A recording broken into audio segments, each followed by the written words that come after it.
After being bound to the conquering system, it started giving me advice, telling me to act like a simp for both the female lead and the female supporting role. However, not only did I refuse, I even turned around and bound both of them to a fake system. The next second, the female lead and the female supporting role received a message at the same time. The fake system said, "Dear host, you have successfully bound to the conquer the male lead system. When the male lead's affection level reaches 100, the mission is successful. When the male lead's affection level drops to -100, the mission fails. Failure will result in immediate erasure. Friendly reminder, if the male lead's affection drops below 0, a random punishment will be triggered. Suggestion, start simping early." Chapter 1. When I was bound to the so-called conquest system, I had just quarreled with my so-called biological parents, run away from home, and ended up wandering the streets. As I was thinking about where to spend the night, a cold mechanical voice echoed in my ears. "Congratulations, host. You have successfully bound the conquest system." A transparent screen suddenly appeared before my eyes. 2 women's personal profiles scrolled across it. That was when I realized I was living inside a tragic romance novel, and I was the male lead of this world, the real young master of the Wang family, who had been lost for more than 20 years, because the plot had deviated from its original course. The system manifested and ordered me to conquer the female lead and the female supporting role of the novel. The heroine was Willow Lu, the eldest princess of the Lu clan, and the supporting role Sophia was her niece, also the childhood sweetheart of my fake younger brother, Makoto. Both of them were quite fond of him. On the very day I returned home, the two even came over to stand up for him, worried that this country bumpkin, me, might cause him trouble. Chapter 2. Lying on the large hotel bed, I carefully questioned the system about every rule it had, including what the punishment would be if I failed to complete the mission. The system was silent for a moment before replying in its cold, mechanical tone. Erasure. If I completed the task, I could take the cheat items from the system's store, but I had to finish before the story ended. In the original plot, it took 5 long years of love, hatred, and entanglement between me and those people before reaching the happy ending. So, if I didn't complete the conquest mission within 5 years, I'd be doomed. After thinking for a moment, I asked, "So no matter what method I use, as long as the conquest succeeds, it counts, right?" The system hummed in affirmation. I opened the system store and searched for useful tools. Then I said, "System, lend me some money. I'm buying an item." Everything in the system store was priced in this world's currency, but I didn't have that much money. The next second, a long string of zeros appeared in my account. I bought an item called Fake System. It didn't have much power, just remote monitoring and remote messaging features. I linked the fake system to both of them. And in the input box, I typed the message I wanted it to broadcast. "Dear host, you have successfully bound the conquest male lead system. When the male lead's affection reaches 100, the mission is complete. If his affection drops to -100, the mission fails. Upon failure, you will be immediately erased. Kind reminder, if the male lead's affection drops below 0, random punishments will begin." Chapter 3. Through the remote monitor, I saw the female lead, Willow, freeze in place. She seemed to have just gotten home, preparing to shower and change her clothes. Her knitted cardigan slipped off her shoulder, revealing the graceful curves that she usually kept modestly hidden. I opened a can of beer and leaned back on the sofa, eyes fixed intently on the screen. Willow appeared to be wondering whether the voice she had just heard was a hallucination or something real. I typed another message. "Please proceed to conquer the male lead, George. When his affection reaches 100, the mission will be considered a success. Current affection level, 0. At first, I considered how much affection I should assign from my side toward her, but in the end, I decided to use the same standard as their affection toward me. Other than our first encounter on the day I returned home, Willow and I had never interacted again, so her 0 affection level didn't surprise me at all. As for Sophia, her affection level toward me was -50. I suspected she might have a bit of misandry in her. Any man she didn't personally approve of instantly became her enemy. Switching to the other screen, I saw Sophia. Her hair was dripping wet. She had just come out of the shower, a towel loosely wrapped around her body. While drying her hair, she muttered in confusion, "What the hell is that?" After hearing the system repeat the conquest instructions, she mumbled my name under her breath. Then she snorted coldly, "Conquer someone? Are you insane? Find someone else. I'm not doing it." I scrolled through the system store and selected a punishment tool, electric shock mode. Then I typed, "System detected host's refusal to cooperate. Male lead George's affection is too low. Initiating random punishment mode." Before Sophia could react, I pressed the activation button. On the monitor, she collapsed, convulsing violently as a blood-chilling scream tore through the speakers. When the first wave ended, she still refused to yield, spitting defiance through clenched teeth. "I won't accept this. I don't care. I refuse. I pressed the button again. Her shrieks pierced the air once more, but she still wouldn't give in. Sophia's temper was truly fierce. I had to shock her dozens of times before she finally broke, trembling and sobbing. Stop. Please, stop. I'll do it. I accept. I gently tapped the button one last time. This time, what came out of her mouth was a breathy moan, rubbing my ear. I saved a copy of that sound clip. The system, silent for a few seconds, finally asked, "What are you doing?" It clearly didn't think I was following the mission. To it, this looked more like sadistic amusement than task completion. I simply replied, "Don't worry." Then I typed another message. Host must raise male lead George's affection to a positive number within 2 weeks, or random punishment mode will activate again. Sophia lay on the floor, gasping for breath, unable to accept what had just happened. But she had no choice. The electric shock had left a deep psychological scar. Even now, she could still feel phantom currents crawling through every nerve. And she no longer trusted her own body to obey her will. Her mind was a blur, and for a long moment, she couldn't even remember who George was. It wasn't until much later that it came to her. Makoto's older brother, the real young master from the countryside. At that same moment, a ding sounded in my ear. Sophia's affection toward me had dropped even further. Chapter 4. I didn't plan to let Willow off either. She behaved more calmly than Sophia, neither resisting nor accepting. Instead, she had someone investigate my background. When I switched to her screen, she was already dressed and sitting properly at her desk again. Since she wasn't looking for trouble, I had to give her something to deal with. They must develop obedience, to the system, and to me. And obedience is born from punishment and reward. I wrote, male lead George's affection -10, current affection, -10, detected, male lead's affection toward host below 0, random punishment mode activated. Willow hadn't even processed the sudden drop in affection before the punishment notification arrived. She wasn't prepared at all when a wave of heat surged through her entire body. I tapped on the system's unrelievable desire item. I chose this punishment simply because I wanted to watch a vivid, living scene unfold. The Willow I'd seen and the Willow I'd heard of were both described as an untouchable ice goddess. But the first time I met her, I felt that her eyes didn't match the rest of her demeanor. She had the look of someone ascetic and aloof, yet her eyes were soft, brimming with affection like peach blossoms in bloom. That day, she wore a pair of silver-rimmed glasses without prescription, probably aware of her eyes' contrast. She hid them behind a mask. To make such an ascetic person feel an uncontrollable desire, was it tormenting her, or letting her indulge herself?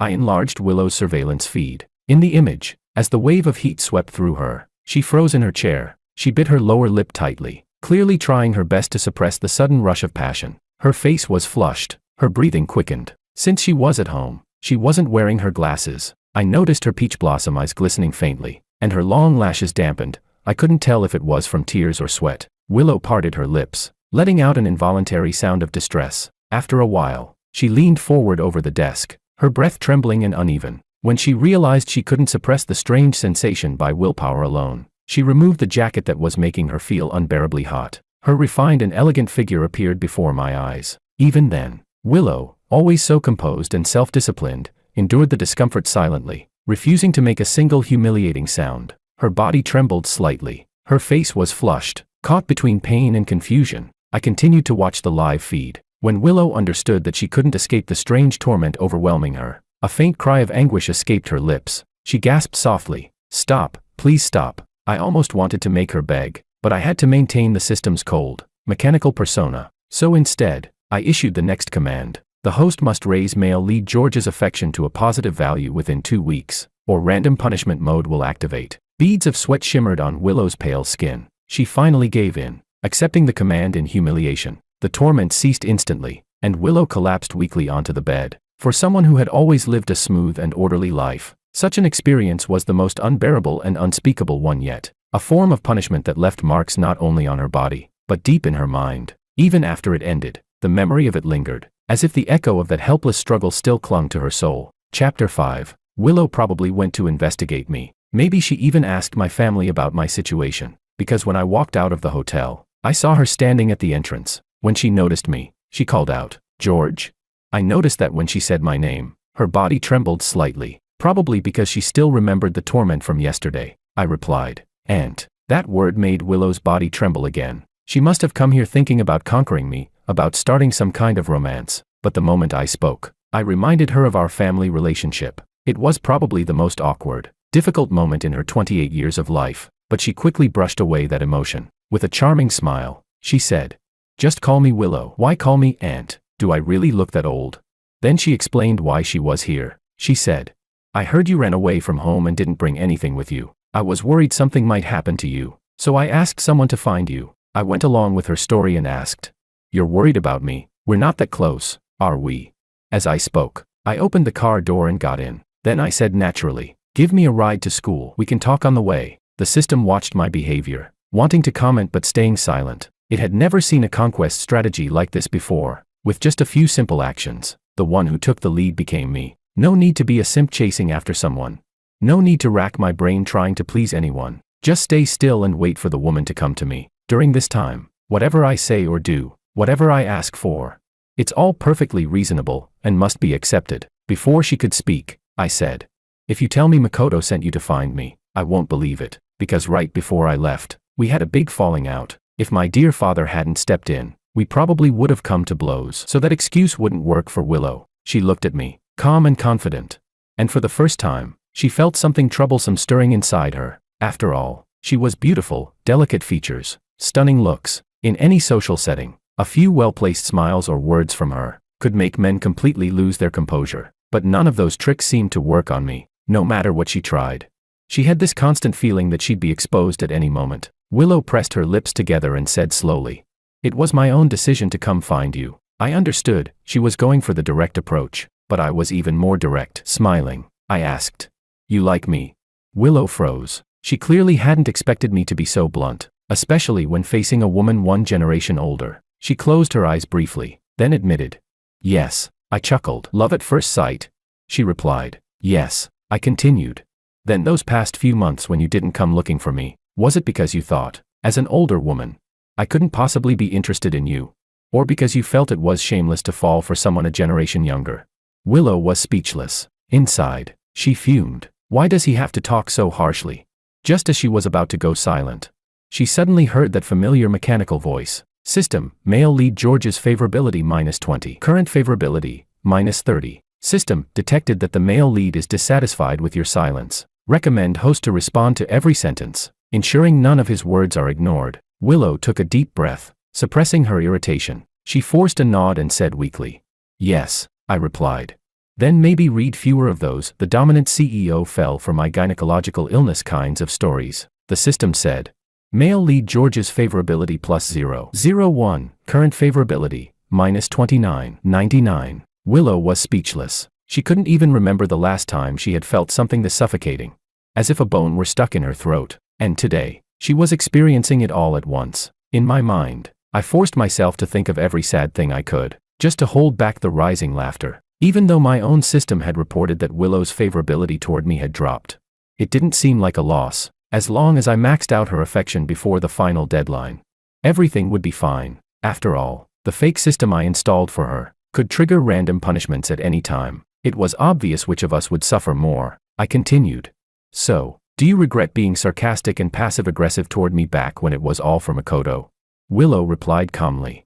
Yes, I regret it. She had already learned to accept my nonsense without even blinking. I nodded and said, Good. Then just keep regretting. Willow didn't know how to respond again. She hesitated for several minutes. The system spoke once more. Male lead George's favorability -10. Current favorability, -39.99. Warning, second time the host failed to respond promptly. A third delay will trigger random punishment. Willow nearly burst into tears out of frustration. I decided to keep pushing. So, since you said you like me, that means you're the one chasing me, right?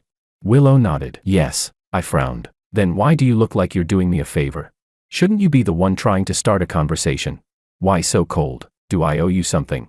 Willow was speechless again. She had just opened her mouth when male lead George's favorability -10. Current favorability, -49.99. Detected unfriendly attitude toward male lead. Second instance, random punishment will commence immediately. Willow took a deep breath. She felt like this car ride was never going to end. She regretted ever setting out to find me, without first understanding what kind of person I really was. She regretted letting me know she liked me so carelessly, because now, I was clearly using that confession as leverage, pressing her further and further, and the worst part, she couldn't even fight back. Forcing a smile, Willow said, When your vacation starts, how about we go on a trip together?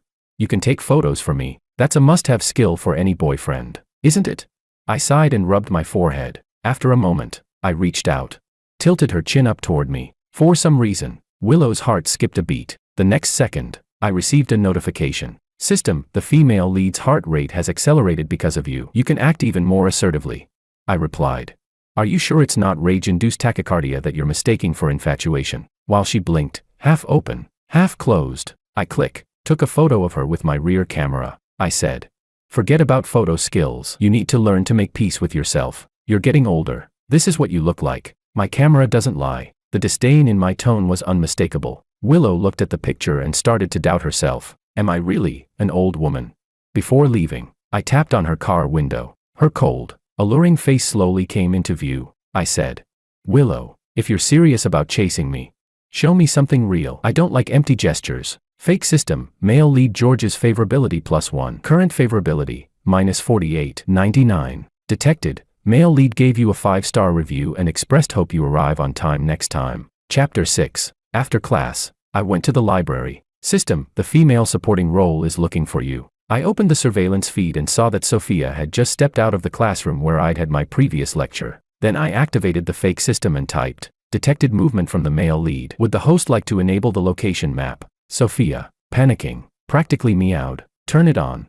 If she hesitated any longer, she'd probably be electrocuted again. Ever since yesterday's wild shock session, Sophia kept feeling like there was still residual electricity in her body. She'd even been zapped by static more often throughout the day. Right now, all she wanted was to get in touch with me as fast as possible. Fake system, location map price, 50,000 yuan. Sophia was speechless. If she hadn't experienced that electric shock herself, she would have seriously suspected this system was just some high-tech scammer. Taking a deep breath, she told herself, fine, consider it money spent to avoid disaster. Once she finished conquering me, she'd make George pay her back double. Soon, I heard the notification of coins being transferred. I pulled up the map interface and projected it before her, exposing my exact location. Moments later, someone sat down across from me. George. Then, a voice filled with dark resentment spoke up, a tone heavy with hostility. Fake system, male lead George's favorability -10. Current favorability, -60. Warning, if male lead's favorability drops to -100,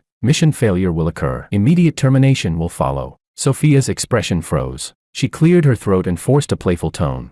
Geo, handsome. I was dumbfounded. What the hell was that sound supposed to be? Fake system, male lead George's favorability -5. Current favorability, -65. Detected aversion from male lead. Possible mental contamination caused by host's voice. Sophia kept smiling on the surface. But in her heart, she silently made another note of vengeance. She'd get me back for this. Once she truly conquered me. Once I fell for her. She'd repay every ounce of humiliation tenfold. She said softly. You and Makoto had a fight, didn't you? I replied flatly. So what? Are you here to speak on his behalf? Fake system, male lead George's favorability -10. Current favorability, -75. She was now dancing on the edge of danger. Sophia quickly waved her hands. No, I'm just here to mediate between you two. Fake system, male lead George's favorability -5. Current favorability, -80. What? How was it still getting worse? Sophia scrambled to correct herself again. No, wait, that's not right. I mean, you're not the one at fault here. I gave her a reluctant nod. Sophia cautiously continued. Makoto, fake system, male lead George's favorability -10. Current favorability, -90. She didn't even finish her sentence. Sophia froze, cutting herself off just in time. Now there were only 10 steps between her and death. Even her breathing became careful, shallow. Then it hit her. She finally realized the pattern. Whenever she mentioned Makoto, my favorability dropped. I didn't want to hear anything about him right now. Not his name, not his excuses, nothing. Sophia had made her first fatal mistake, using Makoto as her excuse to start a conversation with me. I said, go on. The very first day I came here, weren't you still backing Makoto? For that fake, what did you call me again? A poor loser from the countryside, uncultured and ill-mannered. Damn. Hearing me bring up the past, Sophia's mind went completely blank. The fake system said, male lead George's affection -9. Current affection, -99. Warning. Male lead's affection too low. Random punishment mode will activate in 3 seconds. 3 seconds. Nowhere to hide. That meant she would have to receive the punishment right in front of me. I tapped my fingertip on the table, and a surge of electricity instantly swept through Sophia's entire body. It made her almost cry out in pain, but reason forced her to press herself against the table, biting her lower lip hard, trying to suppress the moan that was about to escape her lips. This surge of electricity wasn't like the one in the bedroom, painful enough to make her mind go blank and scream nonstop. The pain was within what she could endure, yet it made her whole body tingle and itch, as if tens of thousands of ants were crawling and biting all over her skin. She couldn't stop herself from panting, from wanting to let out shameful sounds. In the quiet library, any noise would be infinitely amplified. If she made even the slightest sound here, by the afternoon, rumors about her doing strange things in the library would spread all over the confession wall. What would she do for the remaining 2 years of university? Drop out? Sophia could only try to distract herself by cursing the system. She suppressed everything with all her might, grateful that my seat was a single desk, tucked away in a secluded corner, with bookshelves blocking the view around. I watched as Sophia's face flushed red, her whole body trembling. Even the strands of her hair seemed to quiver. Every now and then, a faint gasp escaped her lips, despite her efforts. I watched her with amused interest for a moment. Then, silently, I walked behind her. Suddenly, I placed my hand on her shoulder. Sophia couldn't hold back a small cry, then gasped sharply. From where I touched her, the current spread again, like when a numbed arm is suddenly tapped. Painful, yet strangely exhilarating. I said softly, "Sophia, are you okay?" Sophia's face was flushed, her eyes unfocused, her whole expression dazed, not like someone being shocked, but like someone drifting among the clouds, utterly satisfied. Her voice trembled. "Don't touch me," I asked. "You don't look well. Should we go to the infirmary?"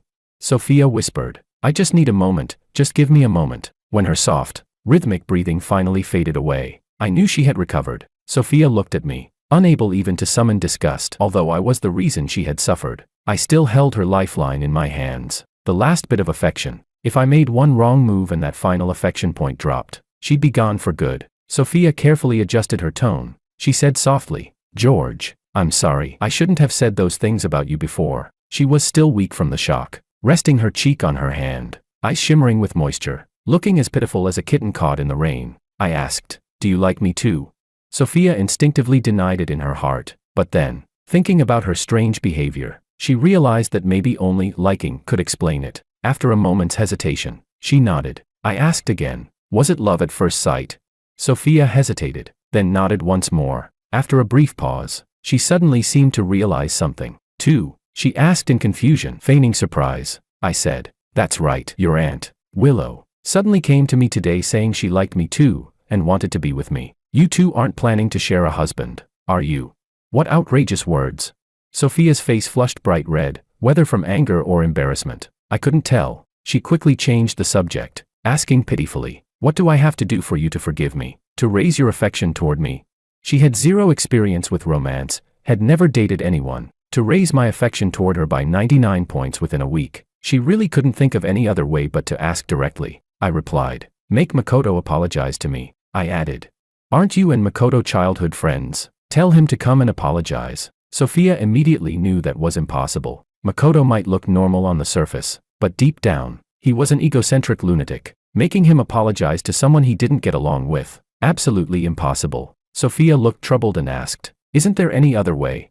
I said, "No." After she left, finding some excuse to get away, the system asked me, "Why did you want them to know about each other's existence?" Sophia wasn't stupid. From what I'd said earlier, she had probably guessed something strange about Willow. Most likely, she was going to confirm it with her aunt right now. The system thought it was dangerous for the two of them to know they both had a system. If they joined forces, things could easily spiral out of control. But I said, in matters of affection, alliances can turn into betrayals at any time. If Sophia and Willow believed that being bound to the same system and sharing the same mission meant they were on the same team, mutually supportive, they'd be dead wrong. In reality, the two of them were rivals. Chapter 7. The next day, I received a system notification telling me that the two of them were planning to team up against me. Sophia clearly couldn't meet the demand I had made. She started showing up in front of me all the time, giving up her free time just to accompany me to the library. Sometimes, she'd even save me a seat. That slightly improved my impression of her. Male lead George's favorability +1. Current favorability, -98. Saving a seat earned her 1 point of favorability. It felt like she was paying for the seat with favorability points. Still, a little is better than nothing, after all. Even a mosquito has meat. While I read, she sat across from me, bored, picking at the cracks in the desk. Sometimes she'd scroll through her phone watching Little Red Book, the local social app. But whenever she distracted me from studying, I'd deduct points from her favorability. Male lead George's favorability -1. Current favorability, -99. So in the end, Sophia's favorability remained at -99. She was clearly suffering, but she didn't like reading either. Her gaze drifted from the green scenery outside the window to the person sitting by it. A sudden system chime announced Sophia's favorability had increased, interrupting my train of thought. Without even looking up, I frowned and said, "Don't stare at me." Sophia instinctively denied it. I wasn't staring. Then she deliberately turned her head away, but before long, she was staring again. I could hear the subtle fluctuations of her favorability rising and falling in my ears. I spoke again, "Don't stare at me." And also, I lifted my head, met her eyes, and said, "Control the sound of your heartbeat." Our eyes locked. Sophia's face turned scarlet in an instant. She had no idea how long she'd been looking at me, nor how loud her heartbeat had become, to the point of being audible to others. She lowered her head onto the desk, desperately trying to suppress it, but the more she tried, the louder and clearer it sounded in her own ears. Sophia mumbled, "You looked at me too, otherwise how would you have noticed?" Female supporting character Sophia's favorability +10. Current favorability, 30. I had no idea what she was thinking. The whole afternoon, her favorability kept fluctuating, jumping up significantly, dropping a little, then rising again. Probably her two brain hemispheres were having a fistfight. As we left the library, Sophia kept pestering me, asking if I could change my demand. She even offered to apologize on Makoto's behalf. I was getting impatient. The fake system spoke. Male lead George's favorability -0.5. Current favorability, -99.5. Sophia finally quieted down. Any lower by 0.5, and she'd be done for. Chapter 8. Ever since our last conversation, Willow would occasionally come to find me. After I turned down her suggestion to go on a travel check-in trip, I took the initiative to propose visiting the Lu Corporation when I had free time. It was my first time stepping into a major company. Even after being taken back by the Wang family, they never gave me any chance to see the world, not even a simple welcome banquet. They were afraid I'd embarrass them in public. So the most luxurious thing I received after returning to the Wang household was a bedroom of my own, with a private bathroom attached. I did think I deserved more, but since I couldn't get it for now, I didn't mind waiting. Willow asked me, "So, what are your thoughts after walking around just now?"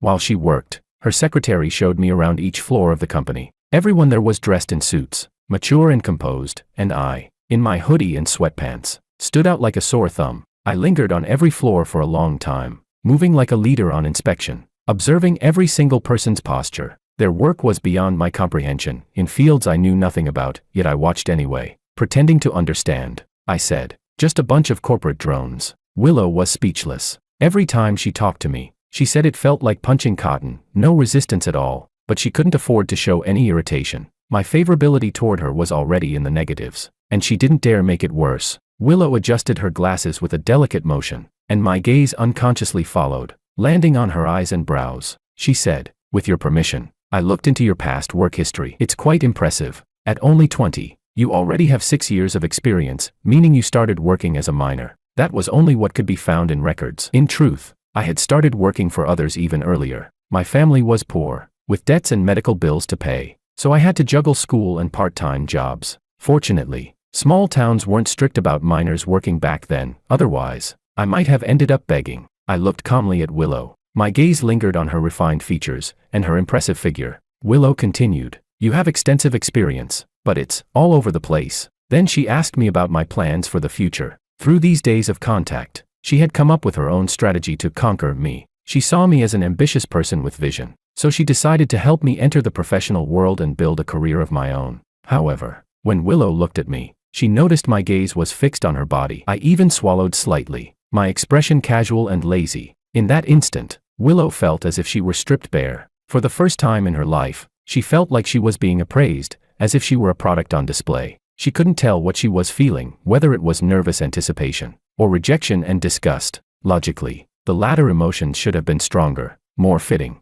but they weren't. She bit her lip, feeling her jacket was too tight, too constraining, her blouse's collar too high, too suffocating. That hot, breathless sensation felt like the system's punishment arriving ahead of schedule. I heard the familiar chime of increasing favorability. Scratching my head, I met her eyes and said, "I'm interested in everything, and I'm good at everything. If I haven't seen it, I'm curious. If I've learned it, I excel at it." Willow stared at me for a moment, not knowing how to respond. Then I added, "So, why don't you teach me how to run a company?" I'll use it to fight my brother for the family inheritance. After that, Willow began taking me to Lu Corporation frequently. Whether she was working or attending meetings, she always included me. She genuinely tried to guide me in the right direction. What the Wang family refused to let me experience, Willow made up for completely. Her extra years of life experience weren't for nothing, even if she got in through connections. She knew how to help me stand firm. I soaked up knowledge like a sponge, and every time I truly learned something useful, I'd add a few favorability points to her score.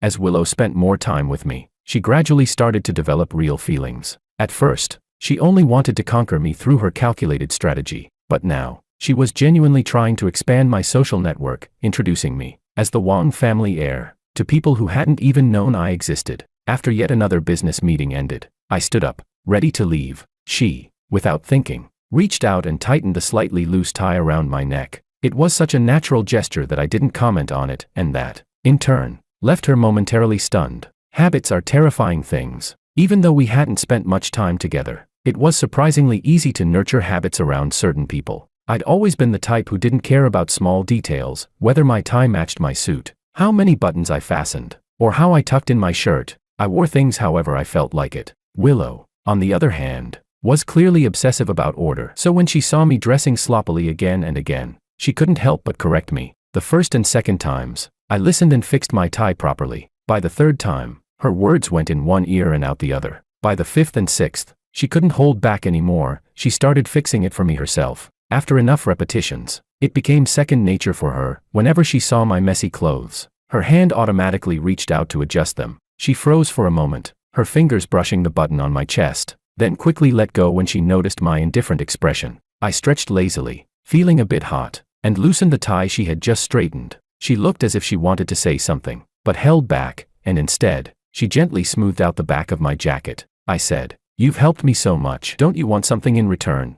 Willow blinked, caught off guard. She wanted to say that just receiving favorability points would be enough. After all, that was the whole reason she had been so kind to me in the first place. But the thought of asking for that suddenly felt wrong. It made her feel as though my appreciation, my liking, wasn't real. She didn't know how to respond. The 7-day deadline was almost up, and she still owed 10 points of favorability. So Willow decided she'd simply stay home that day, to avoid being punished or humiliated in public. Then, suddenly, she saw a jewelry box appear before her eyes. Startled, she looked up at me in surprise. I placed it into her hand and said, "This is for you, a gift. I bought it with my own savings. It's cheap, but I hope you don't mind. The Wang family doesn't give me money. I'm just a broke student." Actually, it wasn't my money. It was the money Sophia had earned. I'd spent 9 yuan online. Inside was a pair of stylish earrings, but Willow didn't have pierced ears. I said, "You should get your ears pierced. I think you'd look beautiful with earrings." If I didn't have the means to give a thoughtful gift, I could at least make it sound special, use compliments to cover the lack of effort. Willow smiled softly. She put the jewelry box into her bag and said, "All right." As she walked alongside me, matching my pace, she said gently, "You must be tired today. How about no takeout tonight? I'll cook for you instead." The next second, the system chimed. Female lead Willow's favorability plus 30. Current favorability, 68. Male lead George's favorability plus 60. Current favorability, 50. The two notifications sounded one after the other. Willow froze, eyes widening slightly. It was the most generous increase I had ever given her. The numbers were so high it almost overwhelmed her. She began to wonder, what did 50 favorability from me actually mean? Was it just fondness? Or was it something closer to affection? I walked a few steps ahead of her, then stopped and turned around when I noticed she hadn't moved. I said, "Come on, what are you standing there for?" Chapter 9. Before the deadline, Sophia still went to see Makoto. Makoto messaged me, "What did you do to Sophia? Did you drug her? Where do you live? Send me your address. I'm coming to find you." Although Sophia couldn't make him apologize to me, she still did what I told her to do. So I gave her a slight increase in affection as a token gesture. The fake system said, "Male lead George's affection plus 10. Current affection, minus 89. 5. I opened Sophia's surveillance feed. The moment the image appeared, I heard her sobbing. Even with the increased affection, it was useless. This small amount wasn't enough to escape the punishment. She was destined to receive it. I watched her cry, then slowly accept reality. When the system notification sounded, her whole body trembled for a moment. Seeing her terrified like that, a wicked idea suddenly crossed my mind. My control shifted from electrical shocks to an inescapable kind of desire. Sophia didn't feel the expected electric punishment. Instead, she began to feel the surrounding temperature rising. She felt so hot. This wasn't right. She didn't just feel hot, there was also a wave of desire rising within her. In no time, Sophia's whole body began to flush red. She lay on her back, breathing heavily, letting out sounds that couldn't be described. Unlike Willow, Sophia didn't try to suppress the sudden surge of lust. She started to relieve herself directly, but clearly, it didn't work. I then turned on the microphone and said, "Sophia." Sophia almost thought she was hallucinating. She looked up in confusion but didn't see me anywhere in the room. Her mind and body were both being driven by desire. It took her a moment to realize it was the system's voice, but it carried my tone. I imitated the system's cold, mechanical voice and began reciting the contract beast protocol. George is the sky. George is the earth. You must completely obey George. Everything must be done with George's interests as the highest priority. Everything George does is right. Everything he does is for your own good. The system fell silent. Sophia was nearly driven insane by the unrelenting desire that refused to subside, while my rambling voice still echoed in her ears. My voice, cold as ice. In her daze, Sophia could almost see me staring at her with a blank expression, watching her thinly dressed, her skin glistening with fragrant sweat, watching her pant and let out shameful sounds, watching her curl up in pain, tears welling in her eyes. She choked out, "Please." Sophia didn't even know whom she was pleading to, the system, or me. Her mind was filled with nothing but George, George, George. It was as if all those feelings were born because of me. Sophia lay on her clothes, faintly sensing my lingering warmth upon them. Perhaps it was just an illusion born from being with me for too long. I asked, "Sophia, who are you begging?"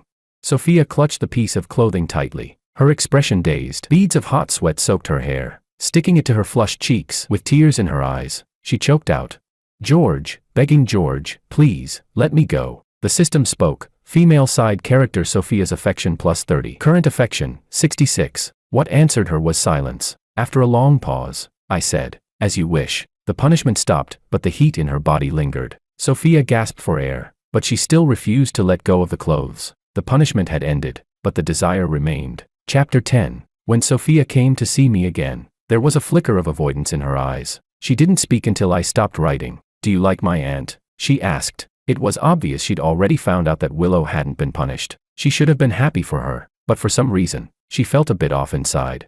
A kind of imbalance she couldn't explain. Why was my affection for her so low, while Willow's favorability score was so high? They had both approached me at the same time. Sophia had once asked Willow how to conquer me. Willow had gone quiet for a long while, maybe thinking about how to put it. Or maybe she just didn't want to tell. In the end, Willow said it outright, getting me into the company, arranging a job for me, teaching me experience, and introducing me to connections. Those were her methods, but obviously, that wasn't something Sophia could do. Her parents didn't even plan for her to inherit the family business. Willow finally added lightly, "Then you can try my method too. After all, companionship is the cheapest strategy, because companionship is mutual, it's not really giving. And definitely not a sacrifice. This isn't about gender. It's about whether you actually help the other person's career." Her words sounded so smooth and clever, making it seem like she was the wise one, and Sophia the fool among the three of us. And why should Willow's method sound noble, while hers got dismissed as cheap?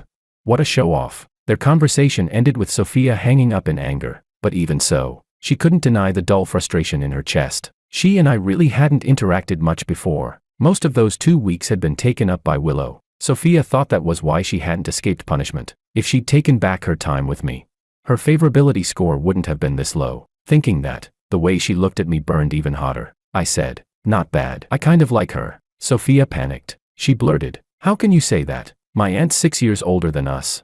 They say every 3 years is a generation gap. She's got 2. I looked at her with a smile. "Aren't we supposed to help each other?" I said. "You sure you want to talk about your aunt like that?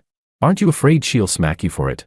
Sophia clearly remembered the cooperation between them, and her face turned awkward. Still, she mumbled stubbornly, "I'm just telling the truth." After a pause, she said, "George, want to go skiing this weekend? You've been so busy lately, you should relax once in a while, right?" I didn't really have plans for the weekend, but even when I didn't, I usually stayed at Lou Corporation. My eyes turned slightly, and I smiled. "Sure." Chapter 11. That weekend, right on time, I sent Willow a message. I told her I was going skiing with Sophia. After the message went out, I watched through the security feed as she stood by the empty office doorway for a few seconds before finally stepping inside. Willow replied, "Got it. Have fun. You too." Then she added, Sophia's always been playful. Sometimes she gets too carried away and forgets to be careful. Make sure you stay safe. I texted back. Willow, you sound just like my mom. Willow fell silent. On the monitor, I could see her take a deep breath. I sent another. No wonder Sophia says you have a generation gap with us. Willow bit her lower lip hard. I added. She says you're 6 years older than us, 2 generation gaps apart, that we're not suitable. Willow's breathing quickened. She looked furious. She replied, fine, I'll have a talk with her. Then another message came. Besides, in relationships, choosing someone who can help your career is better than picking an immature girl who constantly needs coaxing. And finally, of course, the choice is yours. Just as I read that, Sophia called out to me from nearby. George, what are you standing there for? Spacing out like a silly reindeer.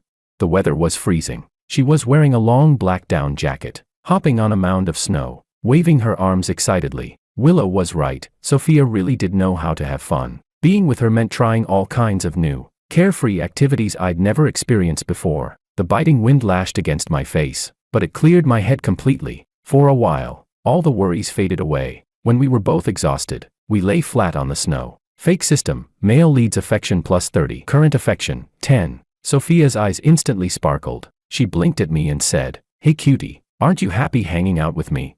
Her voice went soft and high, like a smug cat showing off. I looked at her with disgust. That fake sweet tone is disgusting. Sophia froze, then immediately blew up. What did you just say?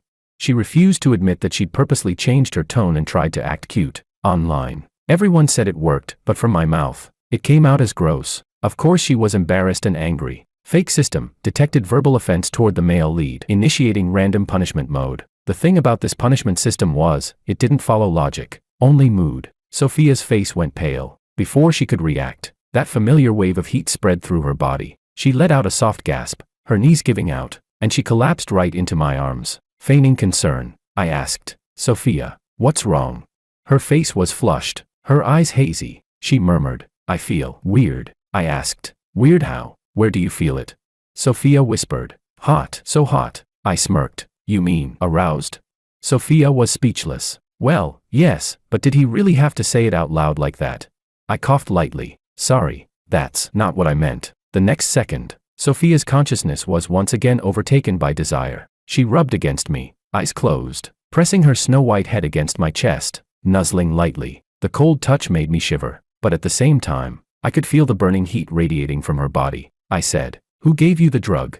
Sitting up, I cupped her face in my hands. She leaned into my palm, rubbing against it, feeling the warmth she knew so well, hearing the voice she longed for. Something stirred deep within her heart. The feeling she couldn't relieve was painful and torturous, and that pain had been caused by me. She should have hated me for it, but at this moment, it was as if she had found the antidote, clinging to me with deep attachment. When Sophia tried to follow as I rose, I held her down, keeping some distance between us. She hesitated for a moment, then stubbornly leaned closer, forcing me to grip her even tighter. That direct contact only intensified her sensations. She could no longer tell if it was pain or longing that she felt more strongly. Her eyes shimmered with tears as she looked at me. I frowned and said, you really have no self-respect, do you? No shame, no restraint, no matter where you are. Sophia's eyes turned red. Softly, she whispered, say whatever you want, just don't leave me. I stood up first and lifted her. She rose weakly with me, her whole body limp, clinging to me as if her bones had melted away. Sophia murmured, just hold me for a moment. I feel awful, please, have pity on me. As she spoke, her breath fell warm against my neck. I could hear her rapid breathing. Before I could react, she rose on her toes and kissed me. A second later, Sophia's face flushed bright red as she jumped back. She knew that the physical contact was driven by the punishment-induced desire, but the kiss, devoid of lust, was something she did instinctively. Through the layers of clothing, Sophia could hear a heartbeat louder than any sound in a library. The system spoke. Female side character Sophia's affection plus 20. Current affection, 86. Male lead George's affection plus 50. Current affection, 30. Sophia didn't know whether to be happy about my affection rising or to feel confused. She couldn't tell if my increasing affection was because of today's time together, or because of her kiss. She couldn't figure it out. Chapter 12. The fake system said, male lead George's affection 1. Current affection, 40. Willow was in her office when she suddenly heard the notification sound of the affection value dropping sharply. She instinctively picked up her phone, wanting to ask me what had happened. She couldn't understand why the affection level had suddenly decreased. She hadn't done anything. Yes, she hadn't done anything, but that didn't mean others hadn't. Willow immediately thought of Sophia, and then she remembered what I had said to her earlier. I watched Willow on the surveillance feed, her brows tightly furrowed. She sent Sophia a message, asking to meet and talk. Chapter 13. The next day, they met again. I set out beer, fried chicken, and skewers in front of me, turned on the surveillance feed, and waited for their rendezvous. The system sighed in exasperation. You're literally using the female lead and the side character as your dinner entertainment now. When Sophia arrived, her mood was still bright. She couldn't quite figure out my feelings toward her. But the rising affection level, and the fact that she'd finally gone from neutral to positive, were solid proof. Her efforts were paying off. Ever since that day, Sophia had been secretly savoring the memory. She couldn't tell whether she was reliving her victory, or that kiss. Either way, the thought made her blush every time it came up. What she thought about by day, she dreamed about by night, and in those dreams, it was me, accompanied by a pleasure she couldn't escape. Willow didn't waste any time. She opened directly with, "What exactly did you say to George yesterday?" The question shattered Sophia's pink, dreamy bubble. She blinked. "Say, what do you mean?" "I mean," Willow said coldly, "about your little skiing trip. You told me before you'd use the tricks I taught you, yet somehow, during the time you spent with him, my favorability score kept dropping." Sophia's first reaction was delight. Her second reaction was confusion. "Wait, why?" Willow studied her expression. "Shouldn't I be asking you that?" Then Sophia realized Willow was suspecting her. She pouted. "Auntie, you really don't have to doubt me. Between you and him, do you think I don't know who matters more? Why would I sabotage your conquest? If your strategy fails and you die in the game, what good does that do me?" Willow could tell she wasn't lying. Still, she frowned, completely unable to figure out the reason for the drop in affection. Before, whenever my affection toward her declined, she could always pinpoint the cause and correct it, to avoid making the same mistake again. But this time, it was absurdly inexplicable. Sophia couldn't understand it either. During her time with me, what had I possibly thought about that would lower Willow's favorability? Even the system got curious and asked me, "Why?" I patted my chest confidently and said, "Because I'm a loyal man. I can only like one person at a time. When I like someone new, my affection for anyone else automatically drops, so the two of them could never, ever reach a win-win situation." Chapter 14. Their first conversation hadn't uncovered the cause of the strange affection fluctuations, but later, during Willow's next interactions with me, she discovered the truth. Fake system, male lead George's affection +1, +2, +5, +10. Current affection, 69. Willow was still basking in the joy of her rising favorability score, when her phone suddenly rang. It was Sophia. She screamed through the receiver. "Willow, what did you do? You did this on purpose, didn't you? You're jealous I got close to George. You bitter old woman. Did you talk trash about me to him?" Willow frowned, but her tone remained calm. "What happened?" Sophia shrieked. "How can you ask that with a straight face? George's favorability toward me just dropped to 10. You definitely badmouthed me behind my back." At that, Willow immediately understood. She let out a helpless sigh. "Our plan may need some adjustments," she said quietly. "George can't fall for both of us at the same time." I watched from the monitors as they began to rework their plan, but unlike the first time, they weren't united against a common target anymore. This time, they had a rift. Sophia scowled. "Why should you get to conquer him first?" Willow's proposal was to continue the conquest sequentially. One goes first. The other just needs to keep her favorability from dropping below -100. Once the first one succeeds and ends things, the second can step in to continue, but neither was willing to go second. Each believed she deserved to go first. Willow's tone turned icy. "Does George like you more than me? Wouldn't it be faster if I go first?" Sophia retorted. "Are you saying his affection for you is constant? He loses points with you every time he gains some for me." Willow gave a cold snort. "Right now, he clearly likes me. Do I need to remind you that a score of 10 isn't even friendship level?" Sophia rolled her eyes. "So what? That's now. I can change his opinion of me in a single day, turn his disgust into admiration. And you? How long did it take you to erase his dislike? You threw him job offers, built connections, gifted resources, and still needed 2 whole weeks just to make him like you. Those 2 weeks were the time I gave you. If I'd taken even half of that time for myself, who do you think he'd like more?" Willow's grip on her phone tightened. Her lips pressed into a thin line. Sophia's words had clearly struck home. "Still," Willow said, "that doesn't change the fact that George loves me more right now." Sophia hit back without hesitation. "And that doesn't change the fact that he fell for me, while he was already fond of you." She sneered. "Then why don't you ask him? Ask George directly if he's ever had feelings for me." Willow's face darkened. though her voice remained calm. Sophia, there's no need to lash out at me. This plan isn't driven by my selfishness. I just want to finish this whole thing quickly. You know how busy I am. I can't wait around for you to complete your romance route, and then pass the baton to me. That would take far too long. Sophia's anger gradually softened. After all, she was still young. No match for someone like Willow. A seasoned socialite who could charm anyone she met. Had they been face to face, Willow would have easily seen that Sophia's agreement didn't come from the heart, but she couldn't see her. So in the end, Sophia reluctantly nodded, agreeing to maintain a lukewarm friend relationship with me, and hand all her time over to Willow. Chapter 15. How could I possibly let them maintain a healthy cooperative relationship?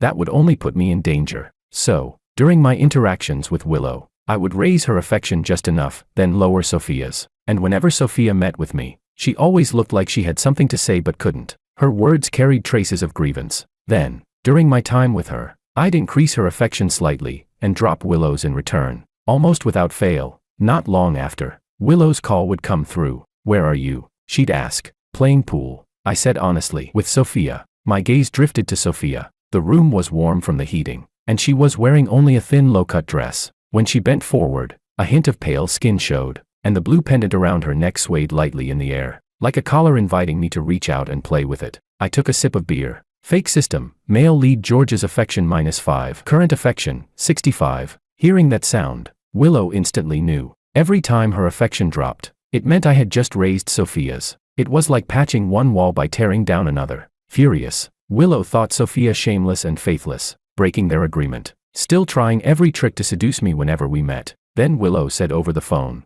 "Weren't you planning to attend that auction tonight?" "I'd like to go too." "Let's go together," I replied. "Sure. See you in a bit." Sophia's body tensed. She stood up and looked at me. "Who was that?" "Willow."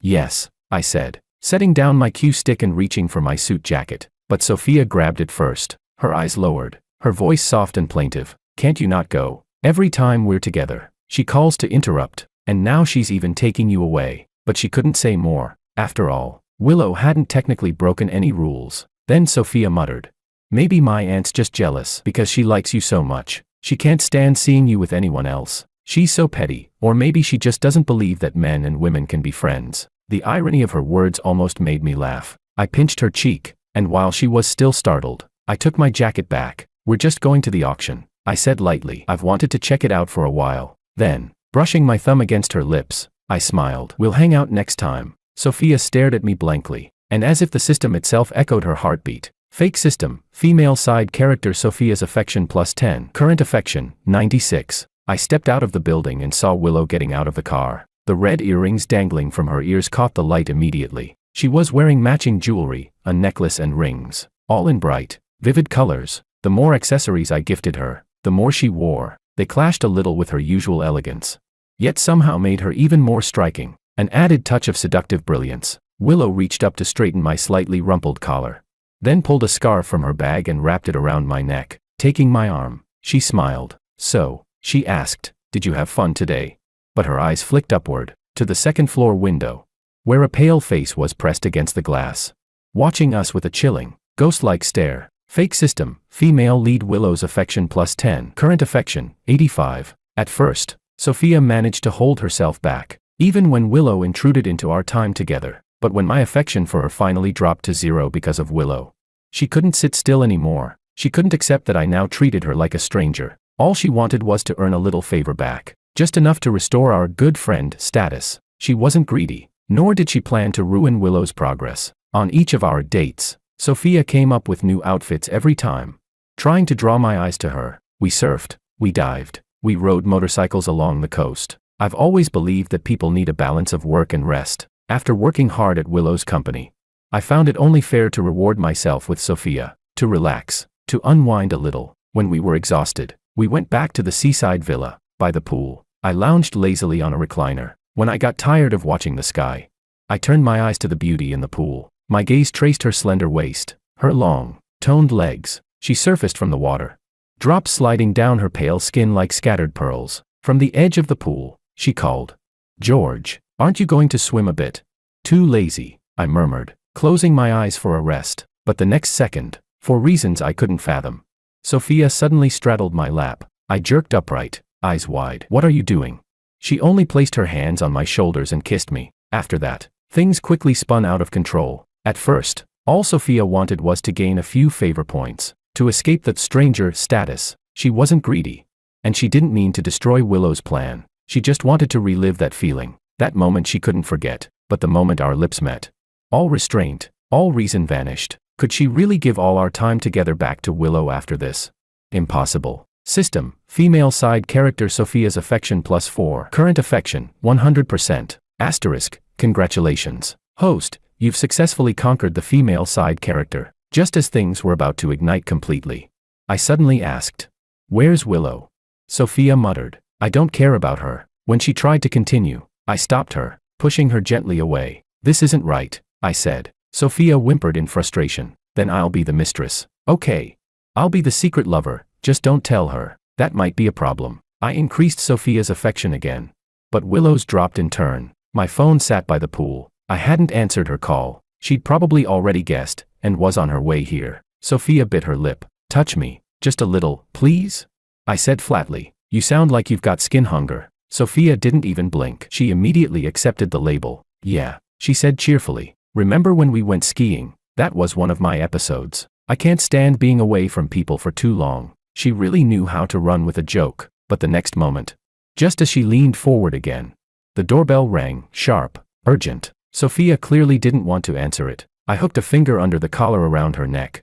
She gasped softly from the pull. I flicked the little bell hanging from it. "You really do look adorable like this," I said with a grin. "Come on, let's open the door." Pretty sure the one keeping tabs on us just showed up. Sophia had no choice but to bite back her frustration and put her clothes back on. She followed me downstairs, and sure enough, Willow was standing at the door. Her face was dark as storm clouds as her eyes swept over Sophia and me. My half-buttoned shirt, Sophia's damp hair, her disheveled clothes. Without a word, Willow shoved Sophia's hand off my sleeve and snapped, "Get in the car." I frowned. "Hey, don't be so harsh on her." Willow shot me a sharp glare. "Oh, feeling protective now, are you?" she said coldly. I got into the car and immediately turned on the surveillance feed. On the screen, Willow was the first to speak. "George has real talent in the business world. What he needs most right now is to learn, fast, and establish himself while he still can. He needs his own standing in the circle, not to waste his time fooling around with you." Sophia's retort came quick, sharp,